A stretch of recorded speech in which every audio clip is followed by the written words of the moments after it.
Bienvenidos a todos y a todas. Disculpen el retraso, tuvimos ahí unos problemas técnicos, pero les agradecemos a todos y a todas por estar aquí y acompañarnos, igual a todos y a todas las invitadas. El día de hoy vamos a hablar sobre la alteridad étnica, la representación y la autorrepresentación. Entonces, bueno, a manera de introducción, les quiero compartir que junto con los moderadores hemos intercambiado ideas y reflexiones sobre cómo nomás abordar este tema.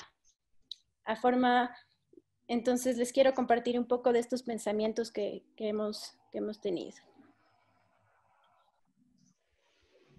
Entonces, por un lado está el tema de la alteridad étnica, ¿no? Entonces, ¿cómo definimos quiénes somos nosotros y quiénes son ellos? ¿Cómo dibujamos esa línea? Y en ese proceso, ¿qué rol tiene la visualidad? Usamos elementos como la vestimenta o el fenotipo como pistas para nuestro ojo regulador que nos ayuda a identificar quién es quién. Aunque este se puede equivocar infinitas veces porque asimismo las identidades pueden ser infinitamente complejas y compuestas. Muchas veces asumimos a las identidades blancas, indígenas o negras como identidades puras y fijas, estáticas, ya sea como categorías étnicas o raciales. Pero estas no funcionan solas. Usamos información que asumimos de una persona en relación a su clase, a su oficio, su género o en relación a lugares geográficos. Por ejemplo, existe el imaginario o la tendencia a vincular siempre lo indígena con lo rural, cuando, por ejemplo, en Quito, como ciudad, siempre ha sido habitado por indígenas. Y así vamos formando y reproduciendo estereotipos. En ese sentido, hoy queremos pensar cuál es el rol de la representación y específicamente de la representación visual en afirmar o desafiar estos estereotipos.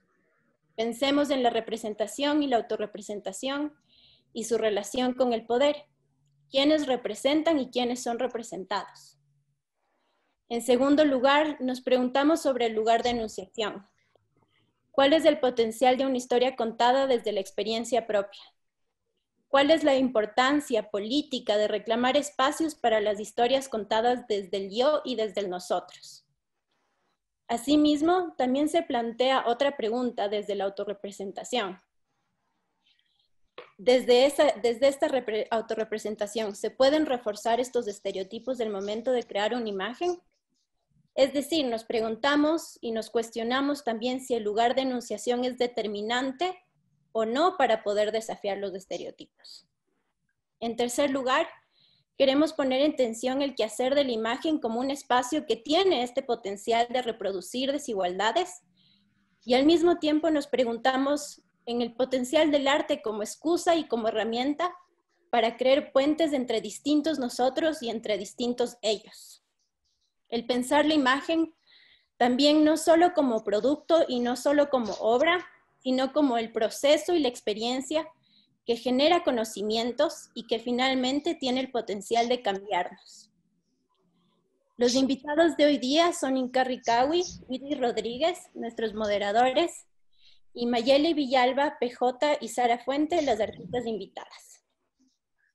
Whitney Rodríguez es comunicadora organizacional y relaciones públicas, tiene 24 años y es creadora del Cuarto de Luna, un espacio digital seguro y responsable, donde se generan conversaciones que giran en torno a la sexualidad negra afrodescendiente, principalmente a los estereotipos que se tejen alrededor de sus cuerpos por medio de procesos educomunicativos. Inka Ricawi, Quicho Otavalo, sociólogo con maestría en políticas culturales, enfoca sus reflexiones alrededor de la tensión entre tradición y modernidad en los quichas, y en temas como identidad, heterogeneidad, pensamiento quicho andino contemporáneo, antropología religiosa. Escribe ensayo y poesía en diferentes redes sociales. Realizó investigación, gestión cultural y gestión de proyectos sociales. También queremos presentar Andrea Valencia Ramos, nuestra intérprete de lengua de señas. Ella es abogada por la Universidad San Francisco de Quito y máster en Derecho Público y de la Administración Pública por la Universidad de Jaén, España. Actualmente trabaja como especialista en la Contraloría General del Estado, luego de haber sido declarada ganadora del concurso de méritos y oposición. Es mediadora del Centro de Mediación y Arbitraje de la Universidad San Francisco. Fue intérprete de lengua de señas ecuatoriana en los medios públicos del Ecuador y continúa vinculada con la interpretación de diversos productos audiovisuales, educativos, institucionales y comerciales. Les doy la palabra a los moderadores. Buenas tardes con todos y todas. Muchas gracias a Fluxus, al festival y a Flaxo por la invitación y por juntarnos a todos y todas en esta tarde. Les voy a presentar a Mayeli Villalba. Es una fotógrafa que investiga principalmente sobre la identidad afro de su país, de Paraguay. Comenzó su exploración hace aproximadamente 4 años haciendo registros documentales a través de retratos y vida cotidiana. Actualmente trabaja lenguajes distintos al documental y su discurso visual está orientado a la discusión sobre el racismo. Trabajar la temática afro es para ella una estrategia para acercarse a su propia identidad negra que en su país está estructuralmente negada y ocultada. Le damos la palabra a Mayeli. Bienvenida.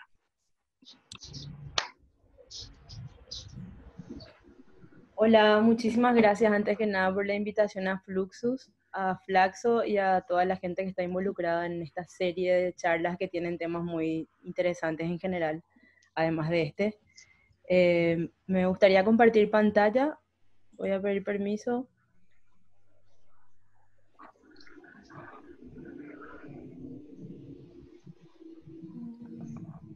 Adelante, por favor. Sí, a ver si me... Ah, ya está, listo. Bueno. Entonces, me siento súper convocada por este tema realmente, ¿verdad? Y a mí me gusta mucho remitirme a mi infancia y a mi adolescencia cuando hablamos de cuáles son los elementos concretos que construyen nuestro imaginario e inciden directamente en nuestra subjetividad como personas racializadas y también en las personas blancas, ¿verdad? Y me gusta recordar los programas de televisión que me gustaban mucho porque con mi grupo de amiguites nosotros siempre jugábamos a ser un personaje de nuestros programas favoritos. Y uno de ellos era Power Ranger. Acá claramente era una de las situaciones de mi vida que me ubicaban en el lugar de no blanquitud, digamos, ¿verdad? Porque obviamente yo nunca pude ser Kimberly, la rubia de rosado que tenía como el color favorito de todas las niñas por obligación también, que es un estereotipo de género, la más linda, la que tiene más amigos, la más amable, etc. Ese es el lugar generalmente de las personas blancas en las narrativas convencionales que tienen un enfoque racista, obviamente, ¿verdad? Entonces yo decía, ¿qué puedo ser? Porque Trini es asiática, claramente yo no soy asiática, y el único negro era hombre.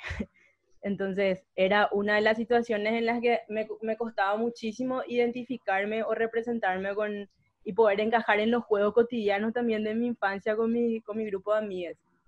Y otro de los programas que nos gustaba mucho y que también teníamos un personaje era Rugrats, o Aventuras en Pañales le decíamos acá. Bueno, para tener un personaje dentro de Rugrats tuve que esperar que avance muchísimo el discurso racista y antirracista en Estados Unidos, porque mucho tiempo después recién le pusieron a Susie, que es la única niña negra de todo el elenco, digamos.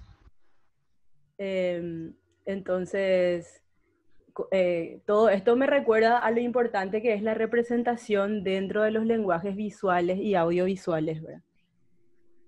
A la par de esto, siempre yo viví con la negación de mi identidad paraguaya. Toda la vida, por tener este cuerpo y esta cara, siempre fue la pregunta siguiente a cómo te llamas, es, vos no sos paraguaya, ¿verdad? Pero no pareces. Porque siempre fui así, ¿verdad? Entonces, era una cosa que me costó muchísimo también entender por qué yo no podía ser paraguaya. Y claramente eso iba acompañado a la afirmación de que en Paraguay no hay personas negras. Entonces, si vos tenés este cuerpo y esta cara, no podés ser de acá porque nosotros no tenemos esa clase de gente, más o menos.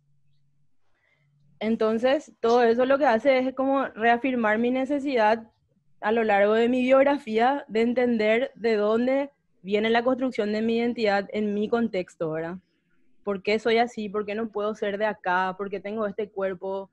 ¿Por qué tengo que sentirme obligada a pasar lo más desapercibida posible, a esconder mi cabello? Porque si no sé que voy a llamar la atención porque se supone que soy diferente. Y a medida que voy buscando respuestas, autogestionándome la formación también, la información y encontrando espacios donde pueda compartir experiencias parecidas con otras personas, también afortunadamente voy afinando también mi capacidad de análisis. Y entonces me encuentro con literatura, bueno, primero que la literatura sobre racialidad y sobre negritud en Paraguay es súper escasa, casi que no hay, es un tesoro cada vez que se encuentra algo. Siempre es historiográfica, no hay nada antropológico ni análisis. Y cuando encontrás cosas actuales como esta, que es un libro que tiene poquísimos años, debe tener máximo 5, se llama Las Mujeres y está hecho por una mujer rubia, luego era más que blanca, de clase súper alta, de la universidad más cara del país, historiadora, exdirectora de un museo. O sea, una persona que tiene muchísima formación y muchísimo alcance también, o sea, podría formarse en lo que quiera, digamos, ¿verdad? Y escribe un libro que se llama Las Mujeres, en donde las únicas protagonistas son las mujeres blancas. Las demás son indígenas y son esclavas. En ningún momento en donde se nombra de paso la presencia de una mujer racializada está acompañado por el calificativo mujer. Siempre es una esclava o siempre es. A diferencia de las blancas que sí tienen derecho a ser llamadas las esposas de, que por supuesto también es un estereotipo racista, pero por lo menos es más humanizante. Entonces voy afinando también mi capacidad de análisis y de detección de este tipo de cosas que son los que generan la alteridad, porque la alteridad no es algo natural, es algo que se construye a través de este tipo de simbolismos que son concretos y que a veces se les llama microracismo, microviolencia, violencia pasiva, etcétera, con lo que yo estoy totalmente de acuerdo, porque en realidad estas cosas construyen nuestras subjetividades, ¿verdad? Y después está la otra cuestión, bueno, como esto está marcado en un festival de cine etnográfico, decidí tomar ejemplos del cine, en este caso, ¿verdad? Para hablar de cómo es la diferencia entre cuando una persona blanca no está interesada ni mínimamente en generar sensibilidad, en cuestionarse cosas que tienen que ver con las alteridades, con las personas que no son blancas, negras o indígenas y otras, y cuando la blanquitud quiere contar la historia de la negritud, ¿verdad? Y acá me parece súper interesante todo lo que dijo Vane al empezar, ¿verdad? Porque el lugar de enunciación me parece que es un tema que tenemos que tratar de discutir cada vez más, sobre todo últimamente, ¿verdad? Dentro del cine y dentro de todas las narrativas en general se reproducen un montón de estereotipos que tienen que ver o sea, con las actitudes de las personas blancas que hablan sobre las personas racializadas. Y hay un montón, pero bueno, yo elegí solamente hablar de 2 hoy, ¿verdad? Que son la romantización del racismo y la famosa salvadora blanca o salvador, ¿verdad? Puede ser hombre o mujer o puede no ser binario también, ¿verdad? Entonces, la romantización del racismo, el ejemplo que elegí es una película de Disney que sirve para educar niñas, que se llama La princesa y el sapo, en donde las 2 historias están basadas en el sur de Estados Unidos, que es la parte más racista del país. Entonces, la romantización del racismo tiene que ver con cuando se cuenta la historia de una población racializada, pero nunca se profundiza en el racismo.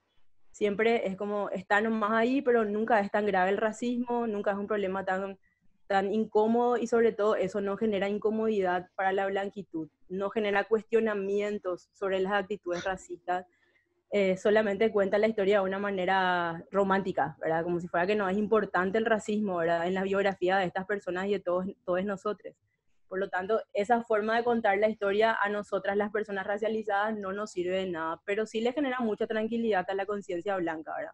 Y sobre todo no le obliga a interpelarse. Y después está la otra película que se llama The Help, que es así súper conocida, que ahora tuvo como un rebrote importantísimo en tiempos de pandemia, porque se supone que también toca humanamente el tema del racismo y qué sé yo, pero en realidad hay muchísimas críticas que develan que en realidad el centro de esta película es la periodista blanca, ¿verdad? O sea, es como las empleadas negras al final lo que están haciendo es adornar la historia protagonista de la salvadora blanca que es ella. De hecho, Viola Davis, que es una de las actrices que hizo empleada y estuvo nominada al Oscar por esta película, terminó declarando que se dio cuenta que se sintió súper mal porque reforzó un estereotipo que mantiene el status quo del racismo, ¿verdad? Entonces, ambas películas están basadas en obras literarias que están escritas por mujeres blancas y están dirigidas por hombres negros, y todo el staff que piensa y que hace las historias también son blancas, ¿verdad? Personas blancas.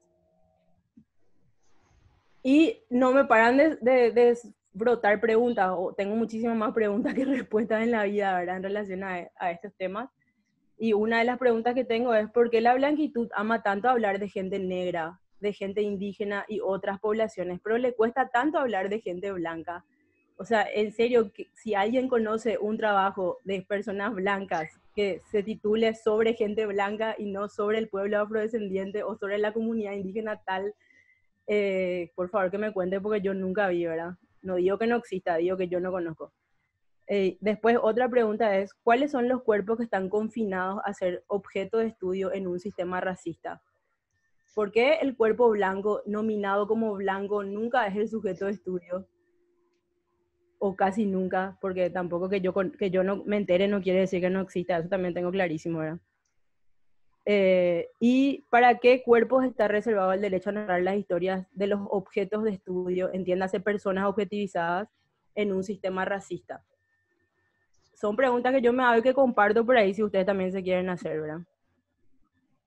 Y bueno, entonces todo esto al final sigue reforzando mi necesidad de tratar de encontrar respuestas y sobre todo de generar estas narrativas, encontrar un lugar en el que yo me sienta cómoda, y si me entiendo como una muestra dentro de una población gigantesca que puede ser mi ciudad, mi país o mi Sudamérica, creo que también le puede representar a otras personas de alguna manera, ¿verdad? Porque es lo que sentimos cuando leemos literatura escrita por personas negras o cuando logramos organizarnos en un movimiento negro, etc.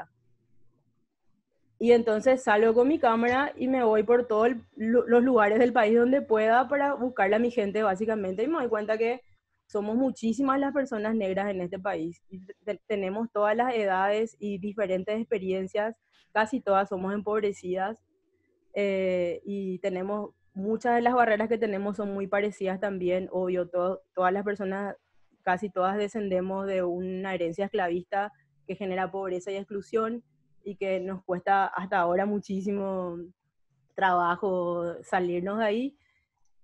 Y bueno, pero de todas maneras me fue muy reconfortante y muy sanador porque pude conocer muchísimas personas nuevas y pude generar diálogos por primera vez con personas que ya eran de mis círculos de amigos, pero con las que nunca hemos podido hablar antes de cómo nos hizo sentir toda la vida el sistema racista, ¿verdad? Entonces mi trabajo, para mí sobre todo eso es lo más importante que tiene, digamos, ¿verdad? Entonces la primera parte sí fue muy documental mi trabajo, fue como el primer lenguaje también que empecé a aprender, y ahora estoy en otro momento, así como contaron antes también, estoy en un momento mucho más autorreferencial, aunque antes le hacía retratos a otras personas, igual era una forma para mí de encontrarme en estas otras personas, pero ahora es mucho más autorreferencial, porque trabajo con mi propio cuerpo y trato de contar específicamente cómo yo siento que me construyó toda la vida y me generó, me construyó también la subjetividad, el sistema racista. Y ya no hablo más. Voy a mostrar unas cuantas fotos y ya.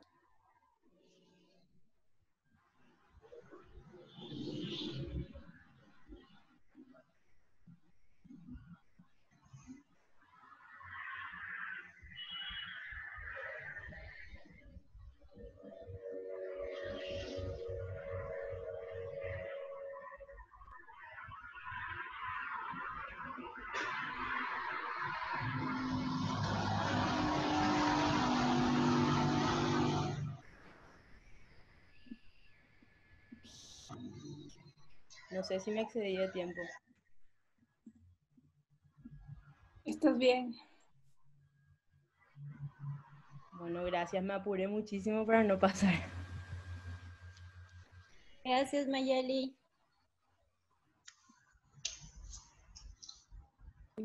También aprovecho ahorita que estamos sin presentar,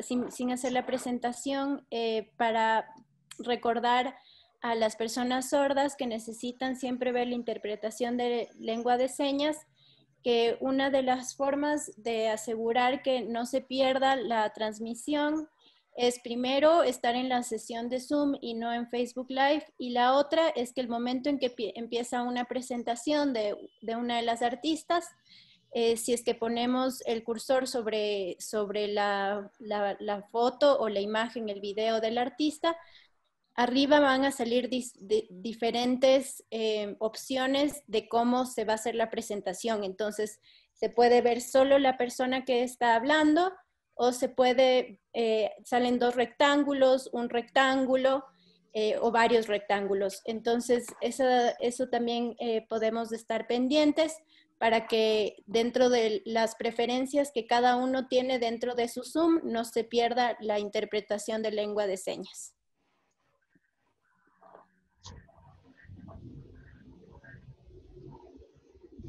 Listo, podemos continuar.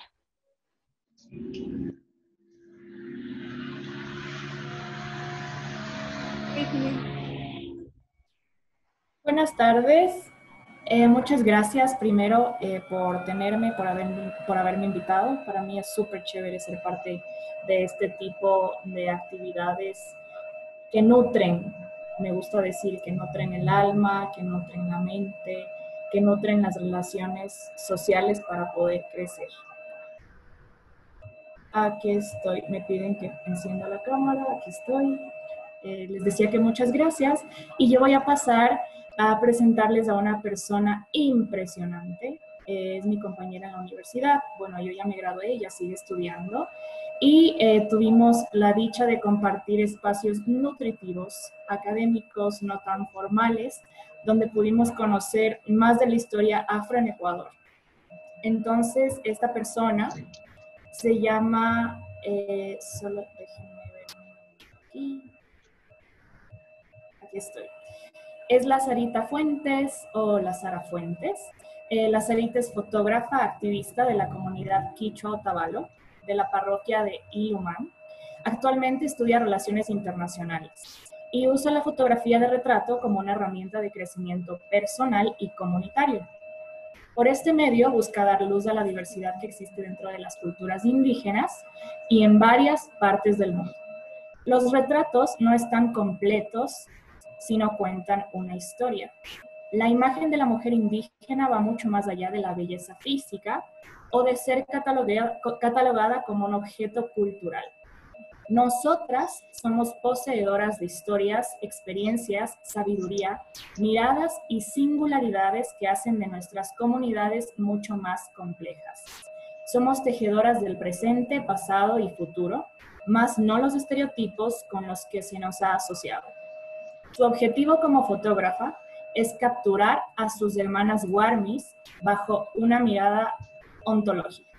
Así que Sarita, bienvenida, estoy súper contenta, es todo tuyo, el escenario.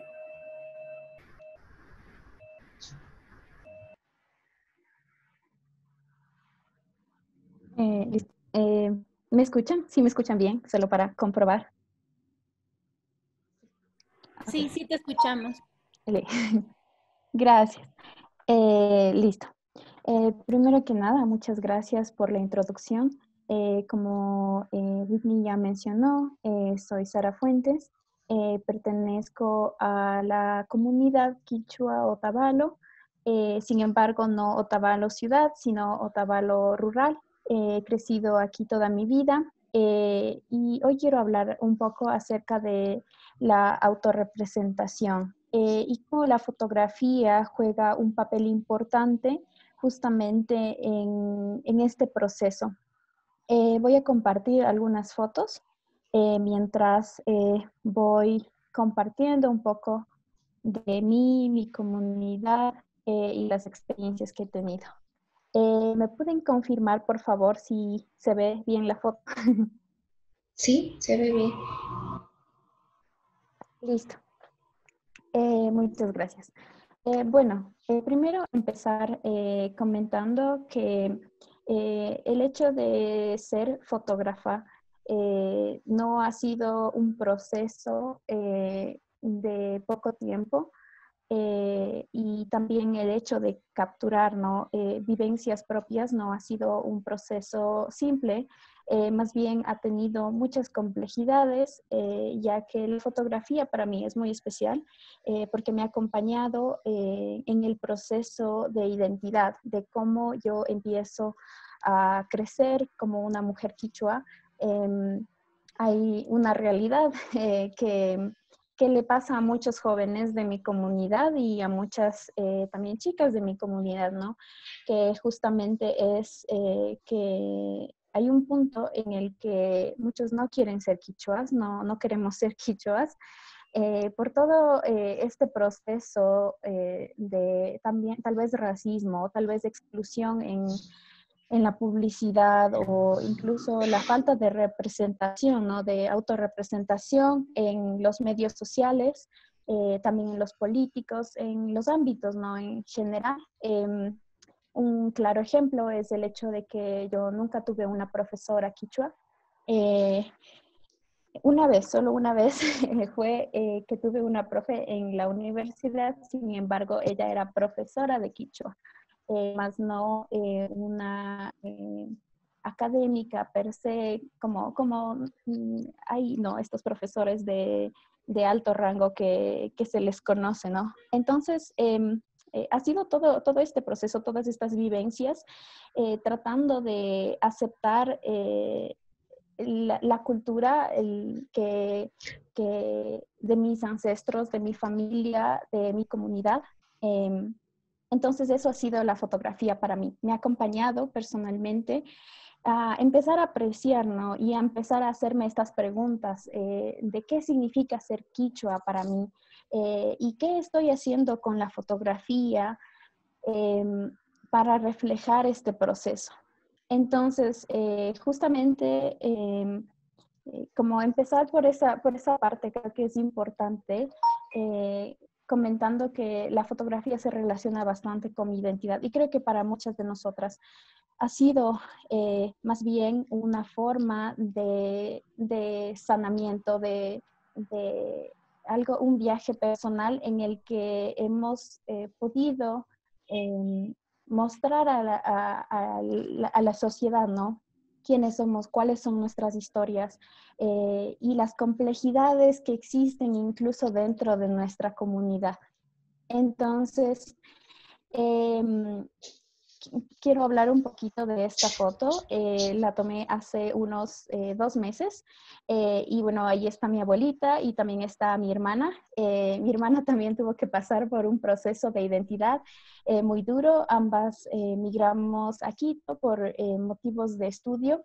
Estuvimos, bueno, todavía estamos en la universidad. Sin embargo, por esto de la pandemia tuvimos que volver a la comunidad, ¿no? Pero justamente creciendo, ¿no? Incluso en Otavalo, una ciudad donde se considera que está llena de quichuas, ¿no? No tuvimos esa autorrepresentación justa como nosotras queríamos. Más bien, siempre hemos sido representados, ¿no? O representados, entre comillas, diría yo, porque no es una buena representación, por los medios de comunicación, por ejemplo, en la televisión.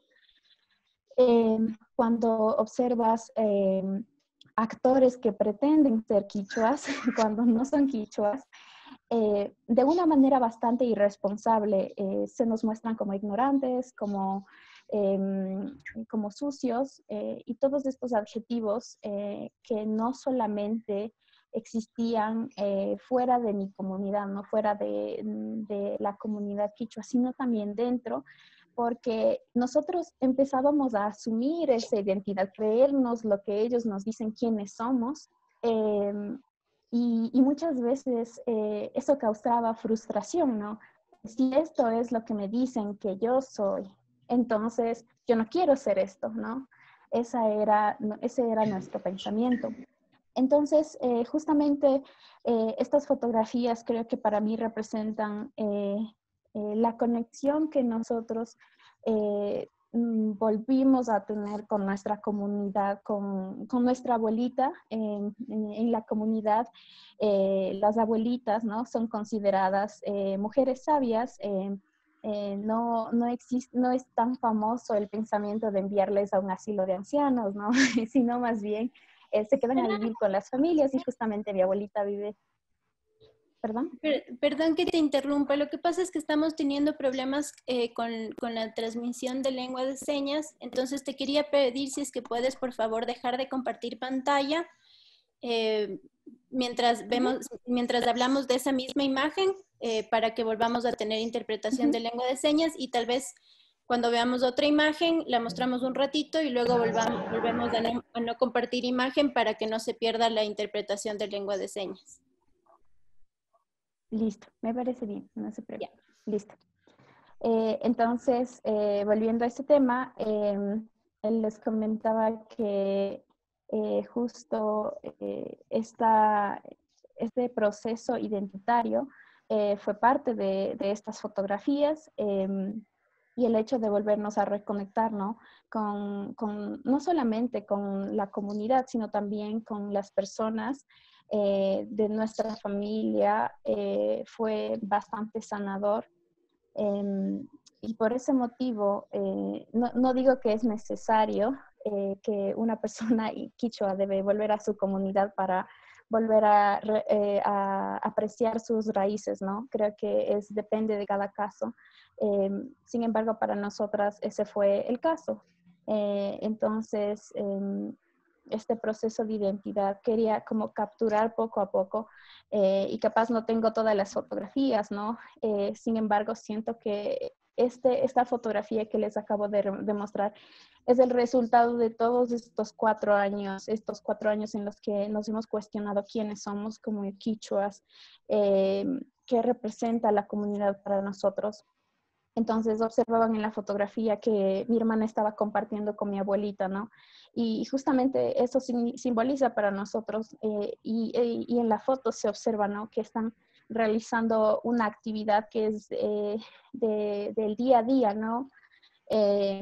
No quiero romantizar mi cultura, como decir esto es mágico, ¿no? Porque mi cultura también ha sido muy compleja, de mucha lágrima, de muchas lágrimas, sin embargo también de mucho crecimiento. Es una cultura bastante poderosa para mí, pero bueno, más o menos quería comentar eso acerca de mi proceso identitario y cómo esta fotografía en sí representa lo que somos ahora, ¿no? Bueno, quisiera mostrar la siguiente fotografía por un momento.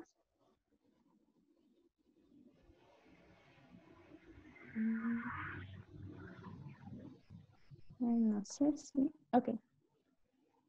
Pueden observarlo un momento. Okay. Y también quería mostrar otra. Eso también. Y esto también.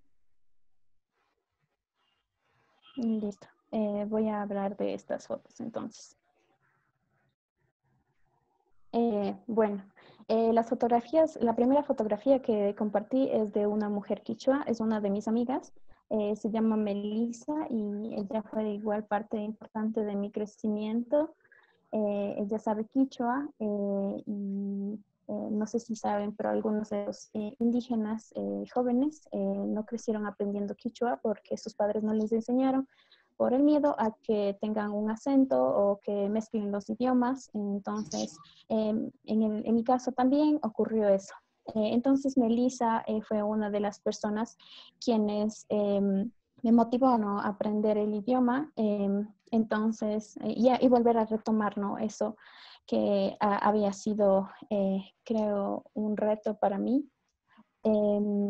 Y bueno, la siguiente foto mostraba un grupo de mujeres como levantando las manos, ¿no? Esa fotografía fue tomada en Ilumá, fue después de una graduación de igual grupo de mujeres y hombres también que aprendían quichua gracias a las iniciativas de la comunidad también. Y la tercera foto representa a mi abuelita. Es mi abuelita. Y ella es una mujer bastante especial para mí porque me ha enseñado todo lo que sé. Y bueno, al hablar de estas 3 fotografías, lo que quiero lo que quiero rescatar, algo como importante, es el hecho de que las mujeres indígenas no somos únicamente modelos para estar frente a una cámara.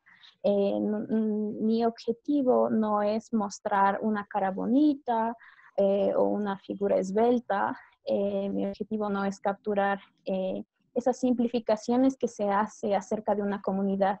Por ejemplo, el hecho de que existe pobreza. Sí existe pobreza en nuestras comunidades, sin embargo, no es todo lo que somos. También hay otros procesos, ¿no? Sin quitarle la importancia a la lucha en contra de ese aspecto social que sí existe.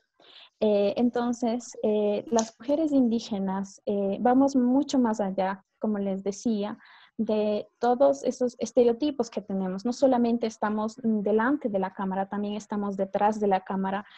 No solamente tenemos, como les decía, figuras esbeltas, también tenemos distintos tipos de cuerpas, que son únicas, ¿no? Para cada uno de nosotros. Tenemos nuestras singularidades, nuestras historias, nuestras voces, somos agentes de cambio, somos agentes que buscan también que se nos reconozcan nuestras voces. Y bueno, eso es lo que representa, ¿no? Justamente este grupo de fotos. Ahora les quiero compartir otro grupo de fotos que finalmente nos representa este último tema del cual les quiero hablar.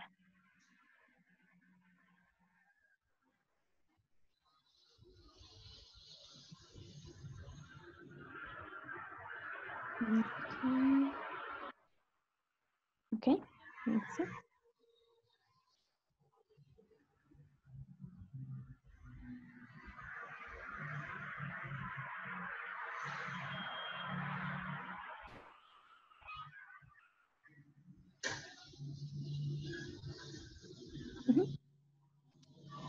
Entonces, esas son las fotos. Bueno, ahora quiero hablar un poco de esas fotos. Como les comentaba, mi proceso de identidad ha tomado años. Como construirse, deconstruirse y construirse, ¿no?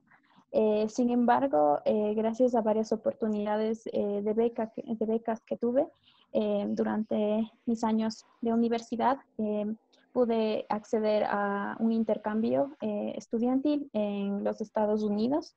Y bueno, también en las fotografías que les mencioné hay fotos que fueron tomadas en Ecuador, ¿no?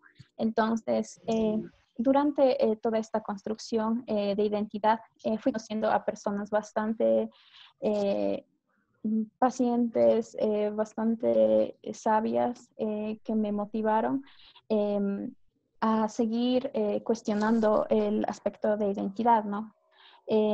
Entonces, me di cuenta que no solamente yo estoy en esta lucha o en este cuestionamiento de saber quién soy, sino que hay muchas otras comunidades en mi propio país que están luchando para que sus voces sean escuchadas. Sé que yo no puedo hablar por estas voces, sin embargo, algo que creo que es bueno rescatar de este grupo de fotos que representan a otras comunidades es el hecho de que debemos también saber escuchar y saber nuestros límites, ¿no? Como creadores. No podemos poner una foto de una mujer afrodescendiente ecuatoriana o afroecuatoriana y escribir sus historias por ellas, ¿no? Creo que debemos dejar, ¿no? De lado el hecho de tal vez reforzar estereotipos. Muchas veces podemos caer en eso y más bien preguntarle a la persona, ¿no? ¿Cómo es que quieres que tú seas representado?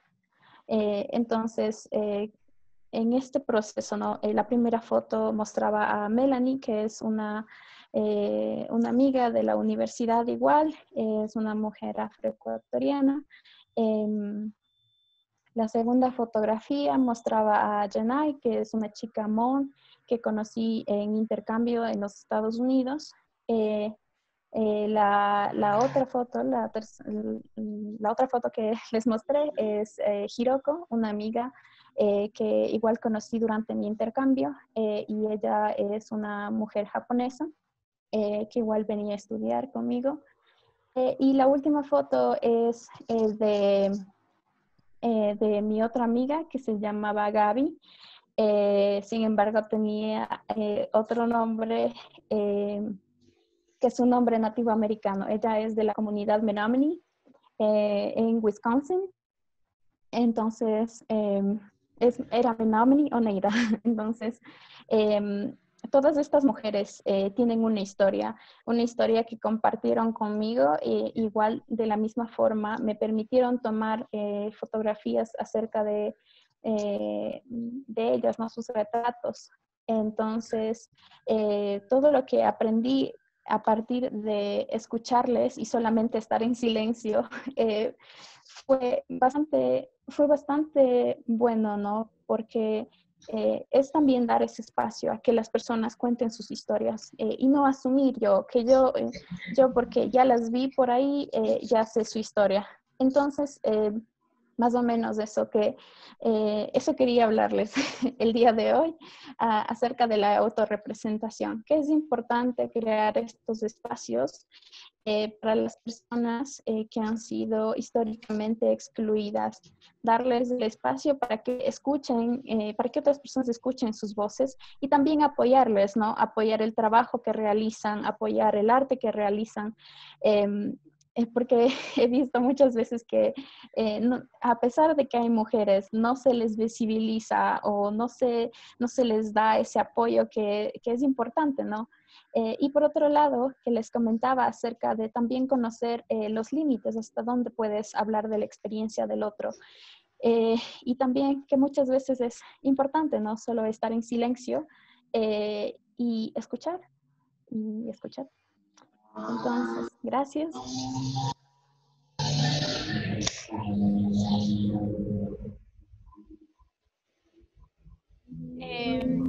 La Vale nos sugiere también que otra opción para no perder la interpretación de lengua de señas es que durante la presentación de los artistas pueden también pues, hacer su presentación, pero quitarse su video para que Andrea nos salga de pantalla. Intentemos, veamos cómo nos va con esa forma. Cuando estén mostrando sus imágenes.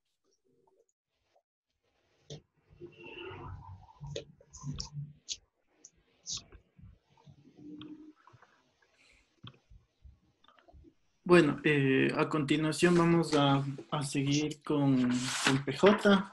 Su nombre es Priscila Gaona. Es una artista multidisciplinaria que trabaja predominantemente en fotografía y videoarte, con historias personales y familiares. PJ se centra en cuestiones de raza, trauma generacional y feminismo interseccional en Latinoamérica, pero desde una perspectiva estadounidense. Entre la combinación de documental y bellas artes, estos temas son explorados por medio de autorretratos y performance. Le damos la palabra a PJ.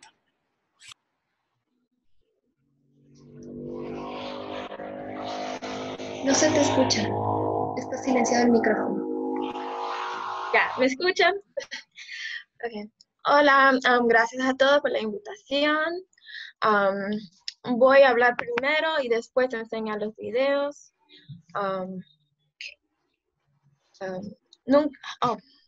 Disculpa, tengo que compartir la pantalla.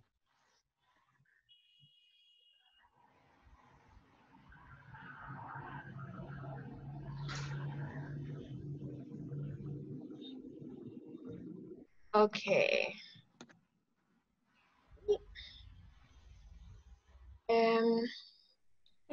Ahí intenta sacar tu video para ver si es que Andrea nos sale de pantalla, pero podemos ver la presentación.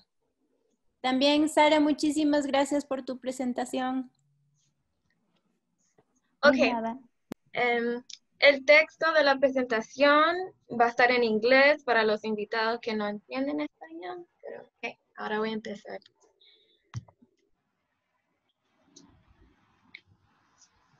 Ok. Nunca me olvido de la primera y única vez que alguien me preguntó cuándo fue la primera vez que te diste cuenta que perteneces a una raza.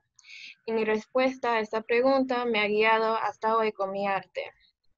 Me di cuenta de mi identidad racial muy joven cuando viví la separación de mis padres, pero no me di cuenta de la profundidad de mi trauma infantil hasta ahora como adulta.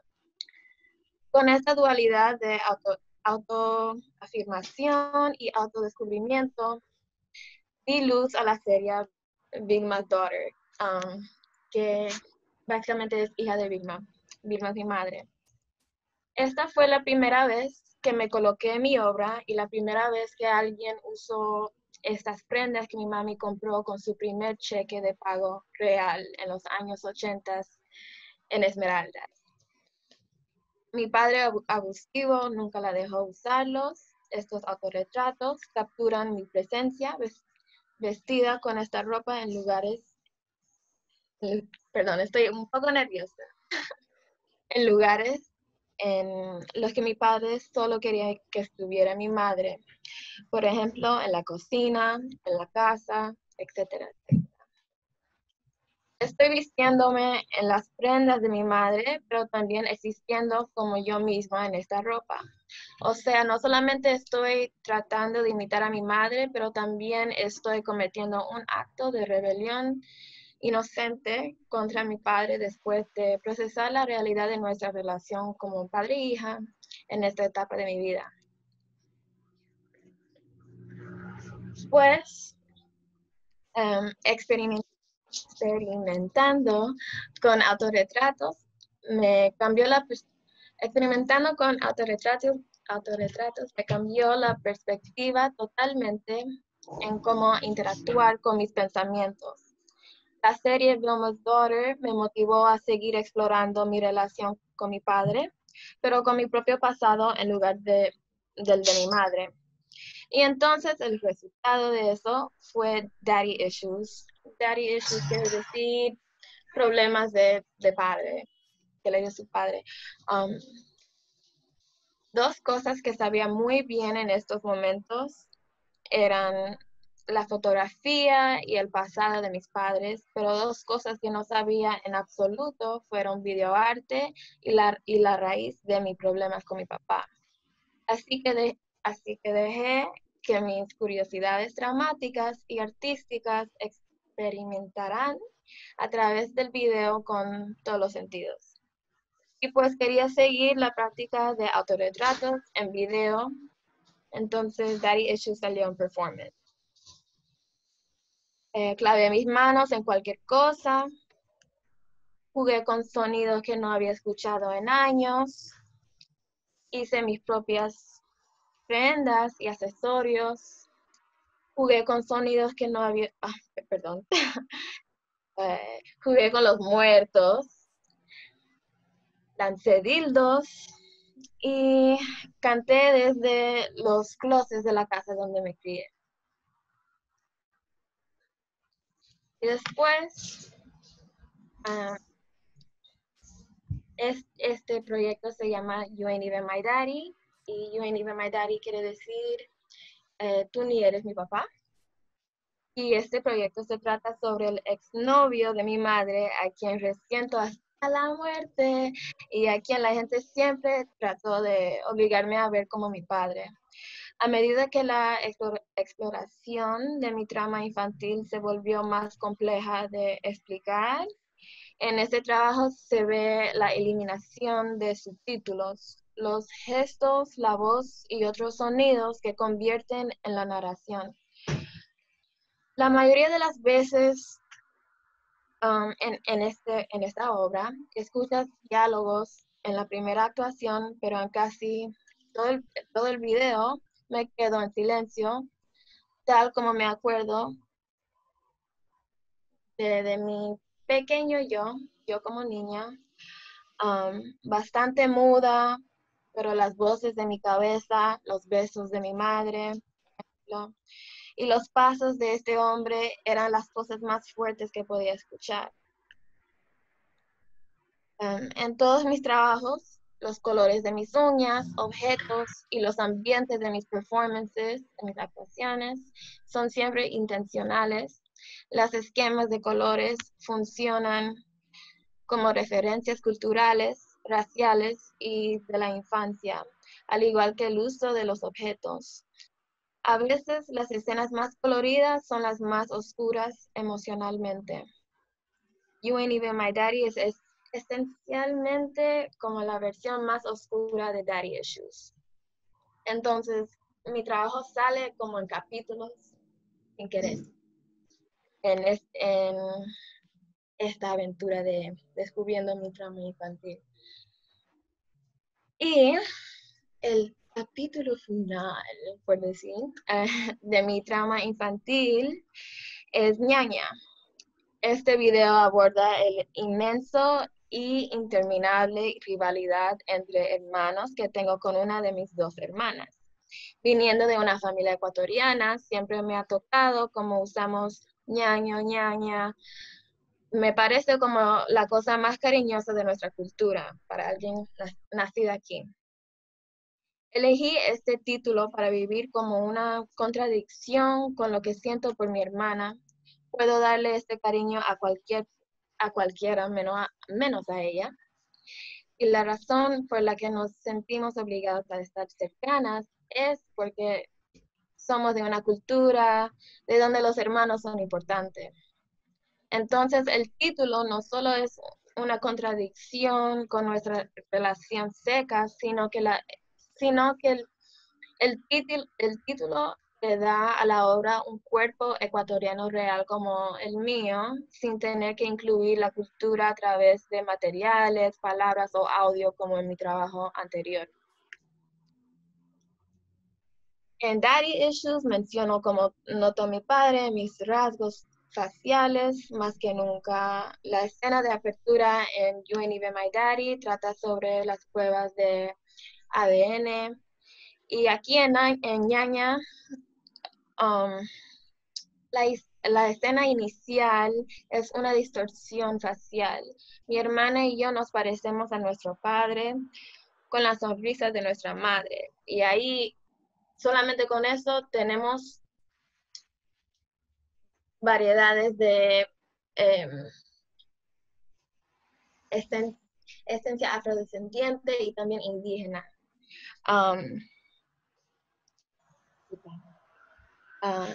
La escena de... Perdón, me pongo nerviosa. Sigo pensando en la semejanza, la genética y esta idea de genes buenos y genes malos. Pienso en la homofobia en Latinoamérica y en cómo eso siguió influyendo en mi hermana por el tipo de comunidad a la que inmigró mi familia, en la que nací y me crié. Es un cierto tipo de homofobia que categoriza en la obra como hood homofobia. Hood es una palabra que no sé cómo traducirlo, pero se refiere al tipo de barrio de donde soy. En esta actuación comienzas a escuchar a las poemas y monólogos dedicados a mi hermana, la niña dentro de mí y mis sobrinos. En esta misma actuación es cuando se introduce el personaje de The Walking Goodwill. No sé cómo traducir eso. The Walking Goodwill está en acción peleando o luchando contra la bestia de homofobia, hood homofobia. Perdón. Ok.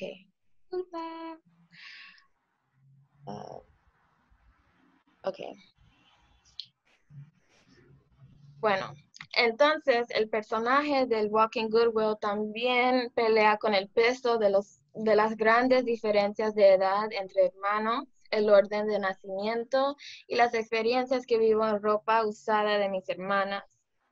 Hay varios personajes en esta obra. La primera fue el ñaña Mancha. Mancha quiere decir masticando. Van a entender después que ven el video. Y a lo largo del video yo creo varias versiones de mis tías y la tía que soy para mis sobrinos. Las mujeres de mi familia materna siempre han sido mi mayor inspiración, incluida mi madre.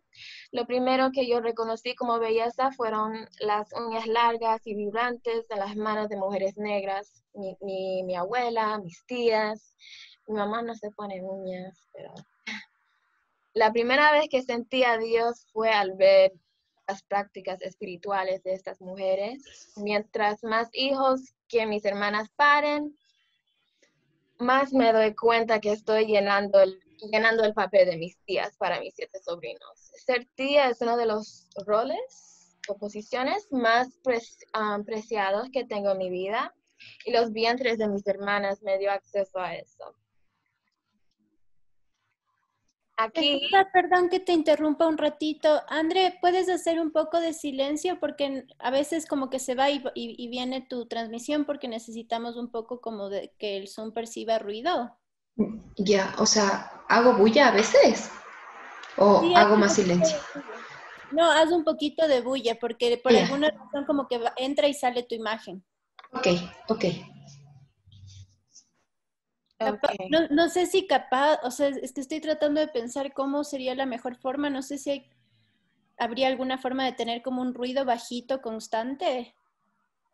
Ya voy a ver si es que pongo un video o algo mientras yo puedo seguir haciendo las señas. Bajita para que no interrumpa la presentación, pero después no estén quejándose. Ya, ok. ¿Listo? Sí.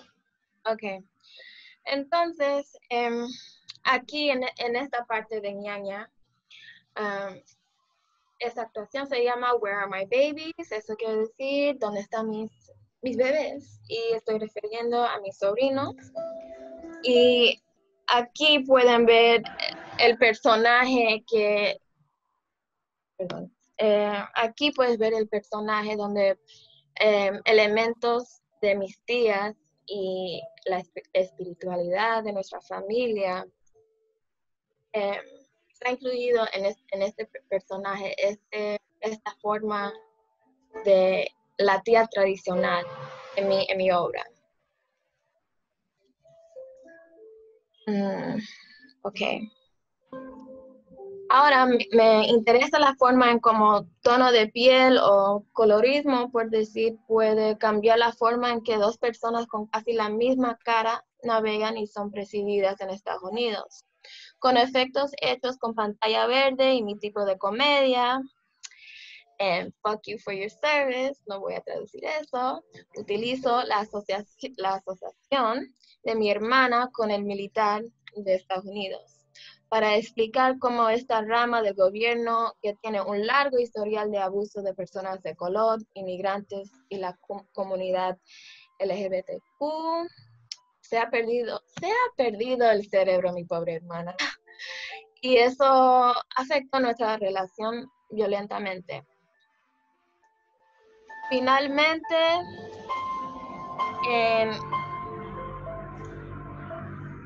disculpa, no sé dónde está saliendo un audio. Sí, es la música que yo puse para no salir de pantalla. Ok, disculpa. Finalmente, el último performance en ñaña se llama Sex Ed Up in His Hole. Sex Ed es educación de sexo. Y en este performance en ñaña, ustedes pueden ver la tía que está con depresión, por decir.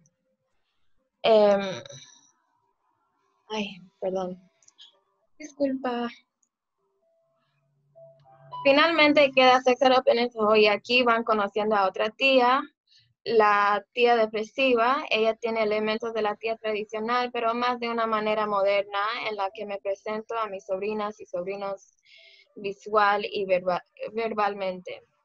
Esta tía furiosamente deprimida.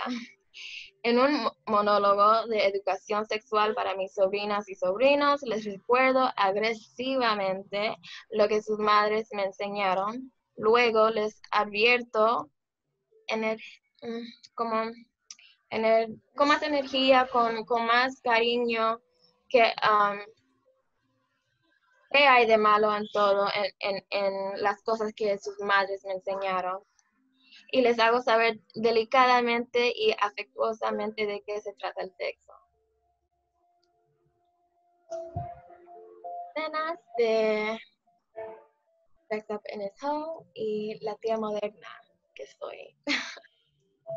Pero todavía con elementos de las tías que me criaron, por ejemplo, las cosas que estoy comiendo en el video, los tabacos, los cigarros y los gestos, como hablan mis tías, también lo veo en mi forma de ser.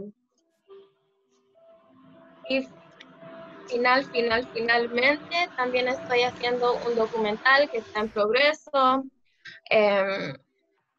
Se llama El arco iris alrededor de la luna y se centra en cómo las manicuristas que trabajan en casa navegan sus negocios bajo el bloqueo de Estados Unidos con Cuba para sobrevivir. Estas mujeres son las que contribuyen a mantener la cultura de uñas acrílicas como uno de los más altos estándares de belleza para las mujeres cubanas. Esta es una historia sobre política y trabajo en la intersección de raza, cultura y género. Y también quiero hacer el documental bien experimental y incluir, mejor digo, no estoy filmando de una cámara, estoy filmando de un teléfono para el documental. Terminé. Me avisan si todavía tengo tiempo para enseñar videos.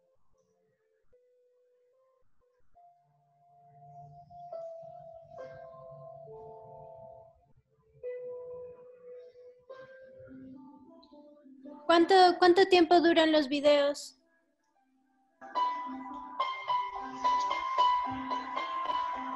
Disculpa. Solamente iba a enseñar 30 segundos de cada performance de ñaña. Ok, sí, creo que sí tenemos tiempo. Ok. Déjame... okay. Dame un momento, por favor.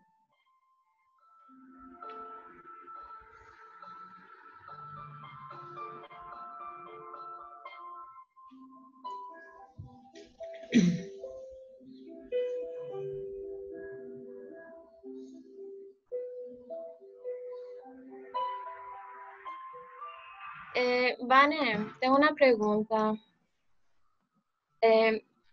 Los videos salen muy lento cuando comparto cuando quiero compartirlo en la pantalla.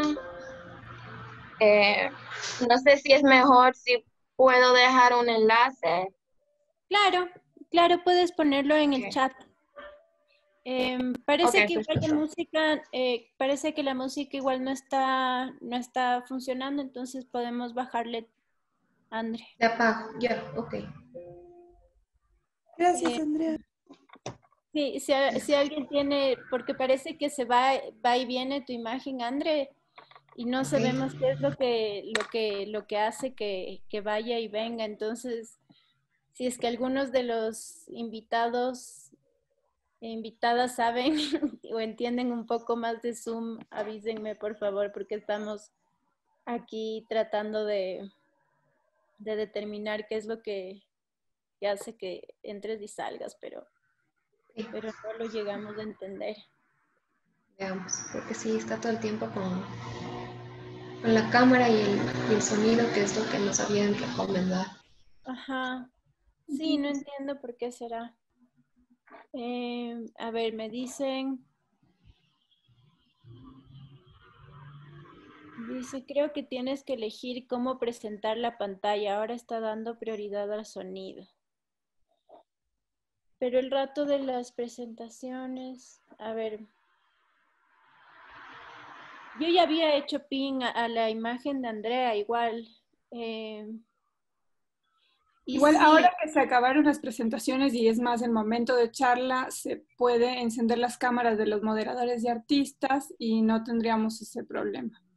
Sí, bueno, podemos seguir con las reflexiones y con las preguntas.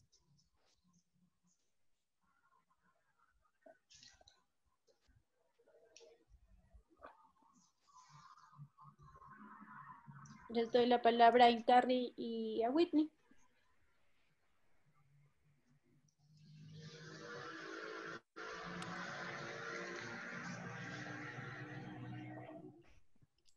¿Quién empieza? Whitney.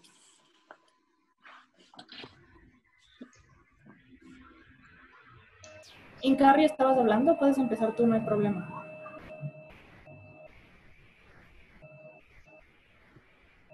Bueno, para seguir con el programa. Bueno, felicitarles a las tres. Me parece que hay una madurez de la reflexión para la construcción de sus propuestas en estética, tanto en estética como en la metodología que han usado, es decir, los aparatos audiovisuales.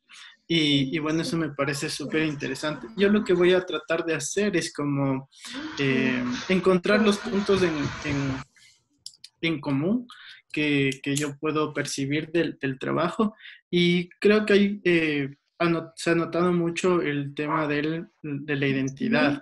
La identidad como un proceso de construcción, de autodescubrimiento, y que muchas veces es un proceso desgarrador. Y que ese mismo, que eso que sucede a nivel individual, sucede también a nivel colectivo. Me llama mucho la atención que todos han dicho que es este proceso de autodescubrimiento, que yo me choco contra algo y ese algo me hace cuestionarme, y desde ahí empiezo este viaje de preguntarme, de cuestionarme, de criticar no solo hacia mi interior, sino hacia lo que está afuera, a la institucionalidad, al Estado.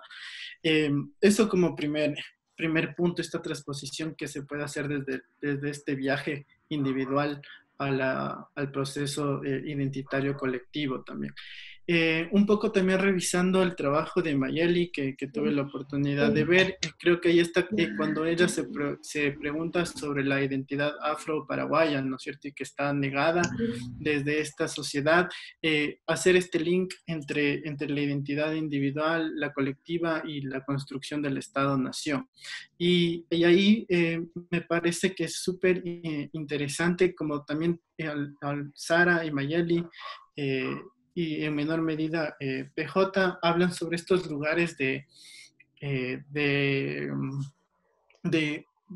espejo, les voy a llamar, porque no encontramos unos momentos o espacios o imágenes en las que yo me puedo que son referencias para mi autorreferencialidad, con los que yo me puedo identificar. Entonces, en este viaje de la identidad, como que me encuentro con ese vacío, como que no hay un espacio de autorreferencialidad con el que yo me sienta identificado o identificada, y entonces empiezo esta búsqueda para buscar a través de qué medios yo puedo crear estos espacios. Entonces se vuelve un trabajo de creación de espacio de autorrepresentación, y que esos espacios sirvan o posibiliten la autorreferencialidad para otras personas que están atravesando por lo mismo. Me parece igual que como que hay elementos que están presentes en las obras de todos y de todas, perdón, sobre la heterogeneidad. O sea, es como que estamos partidos como en la mitad, y tratamos un poco de poner en diálogo las dos partes que nos componen. Y eso creo que está presente en el trabajo de las tres, ¿no? Que bueno, puede tener diferentes nombres o diferentes lugares de enunciación, y es importante. Lo otro que también me parece, y un poco como para discutir alrededor de eso, hablaban un poco sobre estos espacios de reconocimiento o estos espacios de autorreferencia. Y ahí me salta la duda, porque si bien es cierto que es necesario crear espacios seguros, como lo llamaba, creo que lo dijo algo así Mayeli, o yo lo pondría también así, donde sean espacios de indígenas o espacios de afros. Por ejemplo, aquí en Quito hay el Runa Bar, ¿no es cierto?, que es el Cactus Bar, lo que contaba también Mayeli en la experiencia de Paraguay. Pero creo que igual son procesos, ¿no? Porque creo que también esos espacios no pueden permanecer cerrados. Lo pongo a modo de pregunta, ¿no? Porque creo que en sociedades tan heterogéneas como las nuestras, las latinoamericanas y ahora en más medida también las occidentales, tenemos que abrir esos espacios y ubicar los medios que pueden tejer esos espacios de comunicación. Y de ahí la necesidad también de repensar la interculturalidad en nuestros espacios. Y también ahí un poco retomar lo que ya decía Lavane y también Sara, cómo a veces nosotros podemos reforzar esos estereotipos. Y muchas veces también reforzando esos esencialismos sobre nuestras propias culturas o nuestros espacios de enunciación. Por ejemplo, en el trabajo de Sara, que tuve la oportunidad de revisar también, en todas sus fotos muestran jóvenes. Son rostros jóvenes, chicos, chicas jóvenes, rostros y bueno, tienen diferentes emociones, pero en el fondo siempre está como la naturaleza. Entonces, haciendo esa reflexión que también hacía Lavane, lo indígena también como en la ruralidad o ligado siempre linkeado a la naturaleza. ¿Por qué? Entonces, ¿por qué nosotros, tanto en la academia o como artistas o como cualquier tipo de agente, lo reproducimos? Y claro, pero esos lugares esenciales o quizás esos lugares, digamos así, seguros, a los que tenemos que regresar para poder tener un poco de referencialidad para la construcción de nuestra identidad. Pensaba en lo que decía Sara sobre la comunidad, ¿no? Ella decía, yo tengo que regresar a la comunidad para este proceso de autorreconocimiento. Pero hay que entender que muchos, en este caso indígenas, entre ellos y yo, ya estamos como desvinculados de la comunidad, ya tenemos una reproducción de vida completamente urbana y mucho más, me imagino, por ejemplo, los quichuas que ya pasan toda su vida en Nueva York, en Barcelona o fuera del país. Entonces, cómo también, y eso también veía en el trabajo de Mayeli, cómo también desde la imagen cuestionamos esos esencialismos de nuestras propias culturas. Porque igual veo en Mayeli, a través de una crítica feminista de eso que logró fotajear, de que las mujeres que estaban negadas a través del uso de sus tambores, ellos en esa intervención se apropiaron de los tambores. Entonces ahí también hay como una crítica desde la imagen y esa sería como la pregunta que lanzo, ¿no? ¿Cómo podemos desde la imagen también ir haciendo cuestionamientos a esos esencialismos sobre nuestros propios pueblos o nacionalidades? Bueno, eso de mi parte. Felicitaciones a las tres.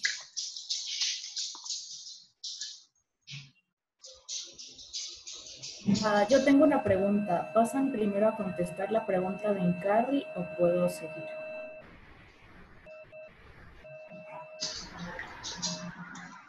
Puedes compartirnos tus reflexiones, Whitney, también, y después pasamos a las preguntas.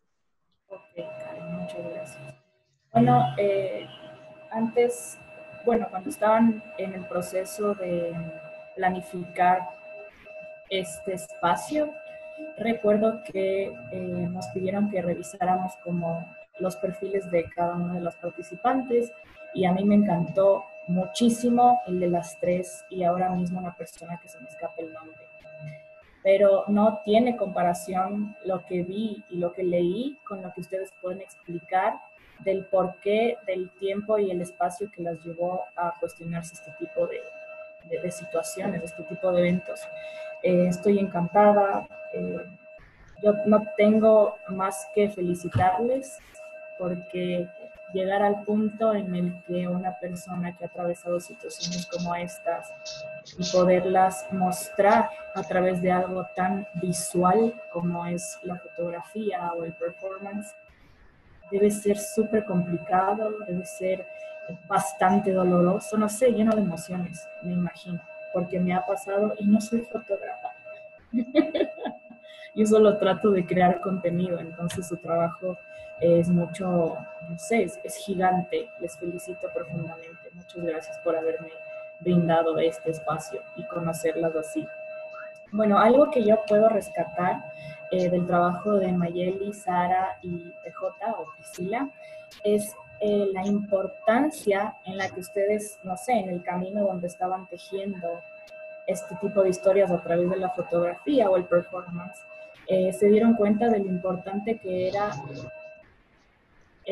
no sé, pasar por un proceso mucho más personal, como un proceso bastante, no sé, introspectivo, donde ustedes en el camino quieren encontrarse, no sé, ustedes mismas, Sarita, Mayeli o PJ, y deciden mostrar esto también como parte del proceso para no sé, llegar al punto en el que se dan cuenta en lo que esto es realmente importante. Eso encuentro una similitud bastante importante en el trabajo de las tres.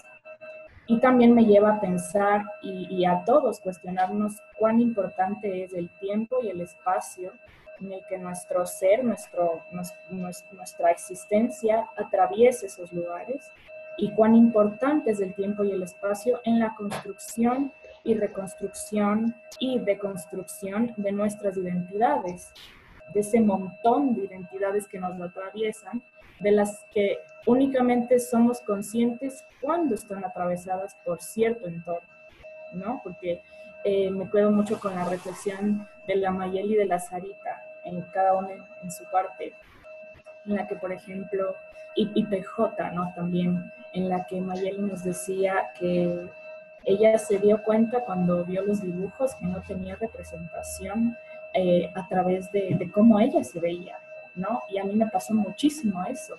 Pero yo me di cuenta que era realmente un problema que atravesaba mi existencia como mujer afro cuando tuve las herramientas necesarias intelectualmente para darme cuenta que eso estaba pasando, porque hasta cierta edad no es un problema, o sea, solo convives con ello.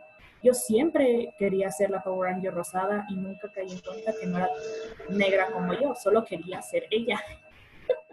Y a mi edad estaba segura que yo podía ocupar ese espacio, porque para los niños no hay nada imposible, ¿no? Entonces, eso creo que es lo más valioso que de forma colectiva que rescato del trabajo de las tres, la importancia de darnos cuenta de percibir el entorno que ocupamos en cierto tiempo y cierto espacio, donde te hace entender, tengo esta otra identidad en mí que atraviesa mi vida de una forma particular y tengo que ver cómo conjugo todas ellas, o qué carta juego en diferentes espacios, ¿no? También algo que quería resaltar con Mayeli, que se vincula también al trabajo que yo realizo y que quiero fortalecer, es a la importancia de percibir el contexto que atraviesa nuestra existencia como sujetos. Mayeli decía que siempre trataban de sacarla de la geografía paraguaya porque no querían aceptar que en Paraguay había población afro-paraguaya o afrodescendiente y que no podías calzar en esa sociedad.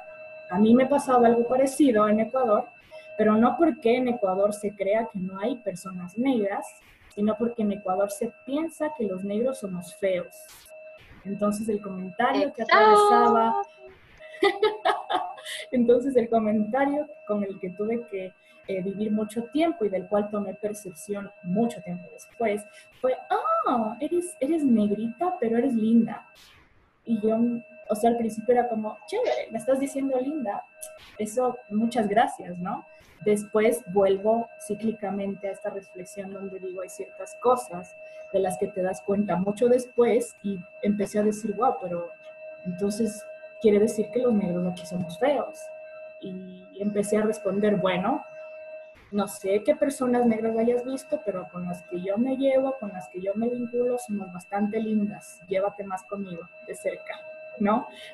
No sé, a tratar de conjugar esta dinámica de forma un poco más positiva para no entrar en otro tipo de cuestiones, ¿no? Y con la Sarita, que fue también lo que dijo Incarri, algo completamente que me llegó al corazón es la importancia de cómo parte del colectivo, yo como mujer afro, no romantizar o no caer en la romantización de mi propia cultura. Porque al final del día nosotros reímos, estamos súper contentas, tratamos de buscar la felicidad, pero es un camino súper fuerte y doloroso, y duele, y eso no se puede quitar. Del dolor aprendemos muchísimo, y del dolor hemos sido súper creativas como personas y sacamos lo mejor, pero esto duele todos los días, y creo que eso nos hace mucho más fuertes. Y PJ,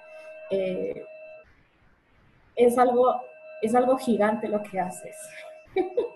Quería saber qué edad tienes. Tengo 22 años, aunque parece que tengo 12. Wow, yo pensé que tenías 19. Es un trabajo súper fuerte, y pienso que eres bastante fuerte emocionalmente y psicológicamente hablando, porque yo no sé si sería capaz de hacer algo así. ¿Te diste cuenta? Eres capaz de más. No, yo creo que voy a hacerme más amiga de PJ para volverme más fuerte emocionalmente. Lo que hace la man es increíble, y de la mano de lo que, de lo que decía Incarri se me quedó mucho, donde él rescata entre el trabajo de las tres esta importancia o esta invitación a apropiarse de ciertos espacios propios de la comunidad o el colectivo. Y me remite mucho a Gesto y Mambo, que es un texto de Juana Rodríguez, en el que ella habla de los espacios latinos en Estados Unidos, y que son los únicos espacios donde ella se sentía completamente segura de performar su latinidad sin estar violentada todo el tiempo, y que fue un espacio súper importante para que ella pudiera darse cuenta por qué era latina y qué opciones tenía, ¿no? Y estos espacios eran las discotecas latinas en Estados Unidos. Entonces sí, yo creo que sí es súper importante. Y yo quiero hacerles una pregunta que ya la tenía desde antes, es cualquiera de las tres que pueda responderlo, las tres, para hacer esta conversa más o menos. ¿Qué dinámicas de poder ustedes pueden apreciar entre las personas fotografiadas y quien realiza el proyecto de la fotografía? ¿Y cuál es la importancia de percibir estas dinámicas de poder cuando nosotros estamos hablando de colectivos étnicos o colectivos de género o colectivos sexuales? También se lo podemos ver así.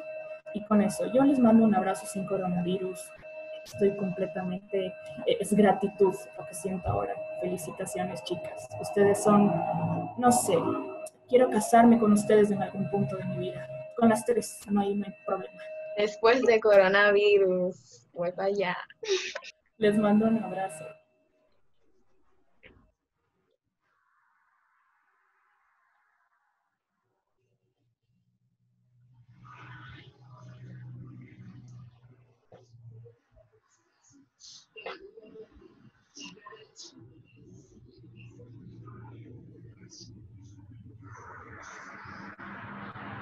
Ya tenemos algunas preguntas.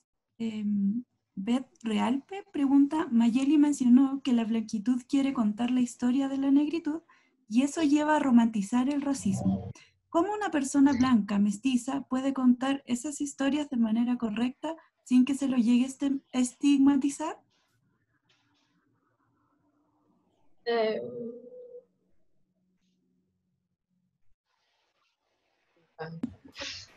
Hola, otra vez. ¿Cómo hacemos? Porque tenemos las preguntas de Incarri, las de Whitney y ahora se suman nuevas. Creo que empecemos con las preguntas de Incarri y de Whitney y seguimos con las del público. Ok. Entonces, ya que prendí el micrófono, voy a comenzar.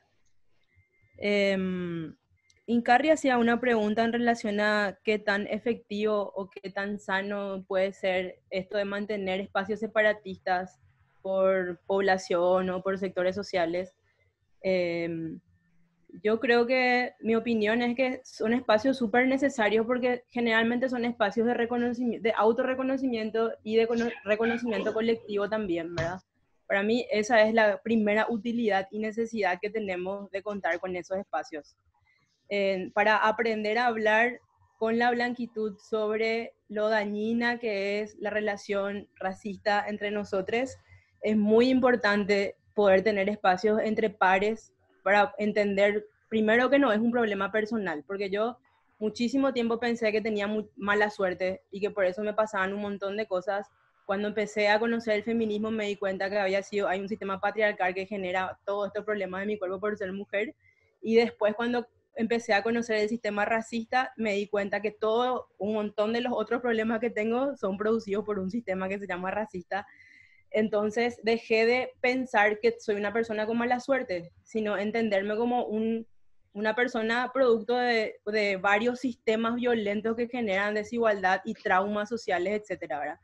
Entonces, son importantes las herramientas literarias, acceder a formación, a libros, que está súper elitizado y es difícil porque generalmente las personas racializadas estamos excluidas de ciertas herramientas, como por ejemplo los que tienen que ver con la intelectualidad.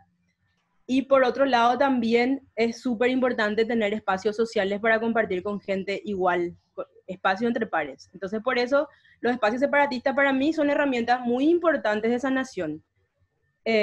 Y son necesarios para tener las herramientas suficientes para salir a hablar con gente que no es de la comunidad. Y creo que también es importante compartir entre todos, ¿verdad? A mí me parece súper sano que tengamos espacios separatistas y que cuando el colectivo decide, llamarle también a la gente blanca a compartir con nosotros, pero que tengamos la posibilidad de sostener también nuestros espacios entre pares, ¿verdad?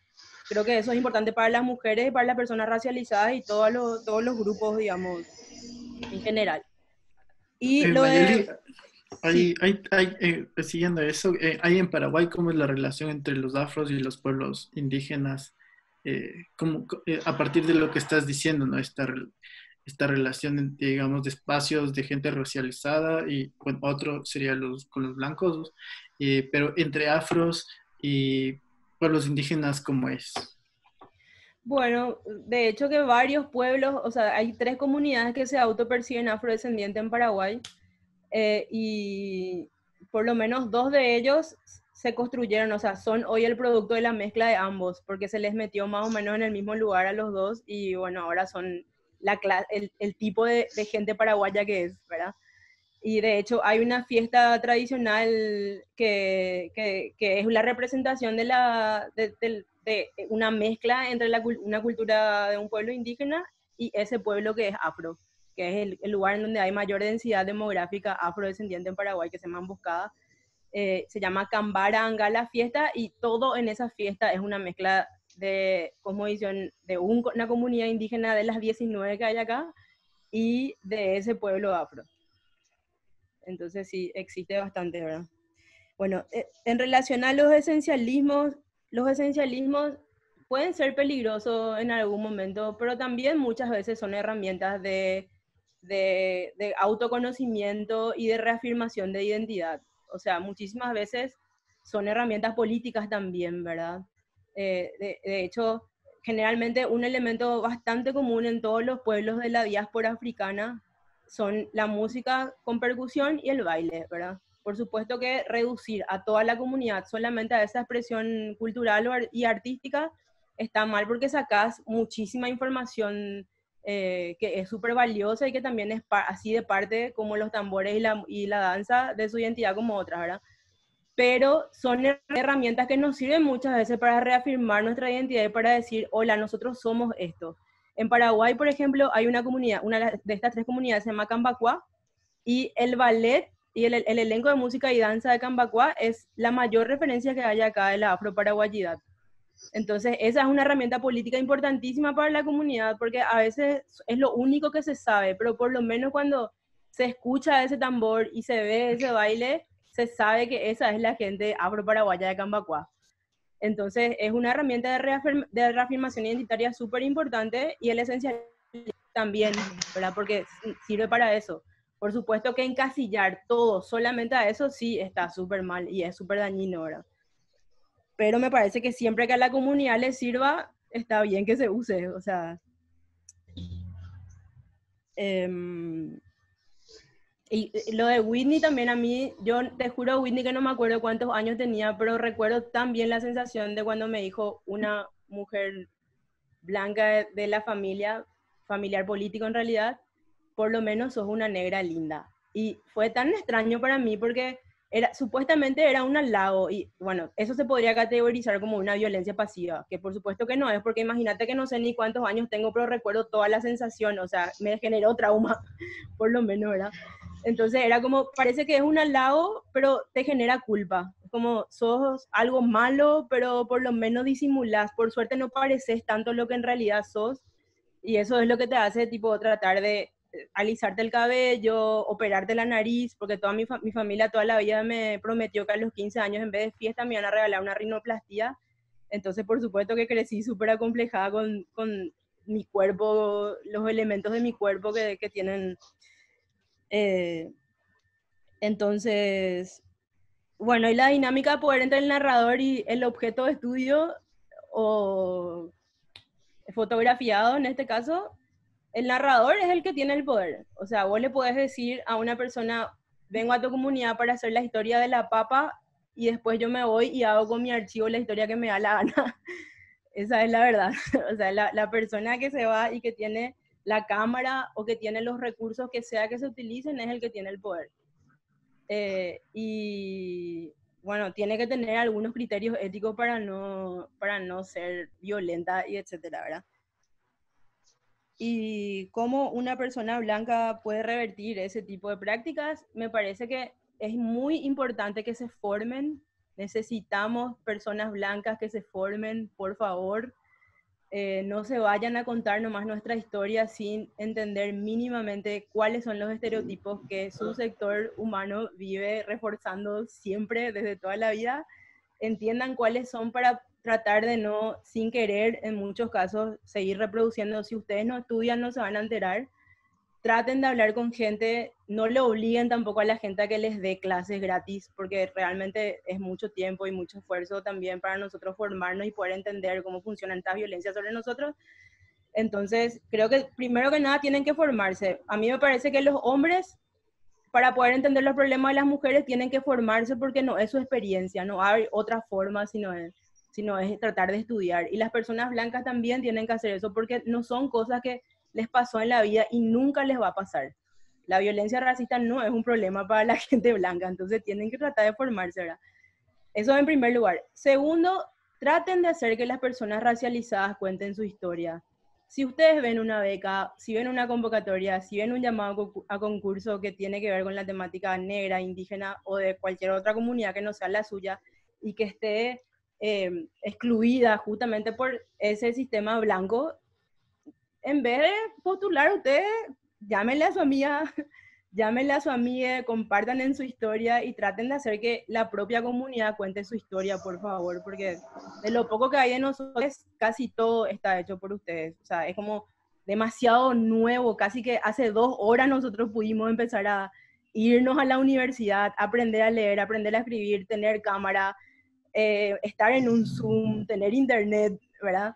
Entonces, y eso está todo producido por el sistema esclavista y por la violencia racista, que es lo que nos genera las situaciones materiales concretas de exclusión en las que estamos. Entonces, por favor, cuando se pone de moda un tema que ahora parece que medio que quiere ser la negritud, por ejemplo, traten de hacer que nosotros podamos acceder a esos lugares. Hablo como parte de la comunidad, como trabajadora, porque yo vivo también trabajando de esto, y como artista, y como amiga de toda la gente que está acá, y que seguramente alguna amiga habrá, ¿verdad? O amigue, y desconocidas también.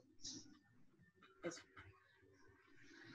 Hay algunas preguntas del público que igual van como dentro de la línea, por ejemplo, de la pregunta de Incarri sobre los esencialismos. Entonces, Voy a también leer las preguntas y así las artistas invitadas, Sara, PJ, Mayel, igual pueden ir respondiendo también las preguntas un poco a la par, porque se van conectando y nos vamos quedando cortos de tiempo también. Entonces, voy a leer una de las preguntas que están en el chat. Dice, pregunta para Sara. Tomando en cuenta que las culturas estamos en permanente transformación y apropiación, ¿crees que es posible construir autorrepresentación fuera de la caracterización étnica, vestimenta, idioma, territorialidad, etcétera? ¿Es posible? ¿Cuál sería el soporte que deje en segundo plano esta caracterización, que muchas veces y de alguna manera tiende a romantizar la cultura? Listo. Gracias por la pregunta, Mauricio, y también por tus comentarios, Incari, y también Whitney. De verdad que pienso que son muy importantes, ¿no? Recibir ese feedback continuo y continuar cuestionándose uno mismo, ¿no? Es parte del crecimiento y agradecerles por su feedback. Respecto a la pregunta, siento que primero es necesario reconocer que todos estamos en un proceso distinto. Mientras tanto, para mí, el volver a mi comunidad, poder, no sé, y el hecho de sentirme orgullosa como mujer indígena puede ser mi proceso. No puedo decir que el resto de mi comunidad se encuentra en el mismo proceso, ¿no? Entonces, más o menos reconocer eso de que no todos estamos yendo por un mismo proceso, no todos ya hemos pasado esa línea de sentirnos representados. Y justamente no todos estamos en esta fase, creo, donde justamente nos desligamos de la, no sé cómo le ven, pero como desligarse un poquito ya de la vestimenta, el idioma, porque pienso que son partes importantes, ¿no? De uno mismo. Es como decir, ¿cómo puedes? O sea, sí es posible.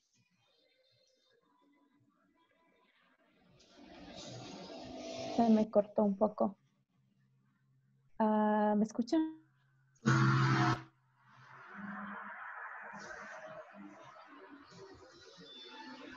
Sí, Sarita, sí te escuchamos, solo se cortó un ratito. Listo, mi internet está un poco mal. Entonces, volviendo a la pregunta, sí es posible construir una identidad más allá de la vestimenta. Sin embargo, considero que muchas veces justamente estas características como el idioma, la vestimenta, la parte territorial han sido negadas, ¿no? Por muchos años, e incluso hasta mala representación también del idioma. Existen estigmas acerca de la lengua quichua y justamente por eso creo que todavía se deben seguir topando esos temas. Es cierto, somos quichuas y más allá tenemos singularidades, tenemos opiniones personales, más allá de eso tenemos historias. Por ejemplo, tú mencionabas, Incari, sí hay quichuas en lugares urbanos. Es algo que hay que reconocer y también tenemos dentro de nuestros propios grupos a los Mindalaes, quienes son un grupo de quichuas migrantes, ¿no? Que salieron a varias partes del mundo y también a varias regiones del Ecuador.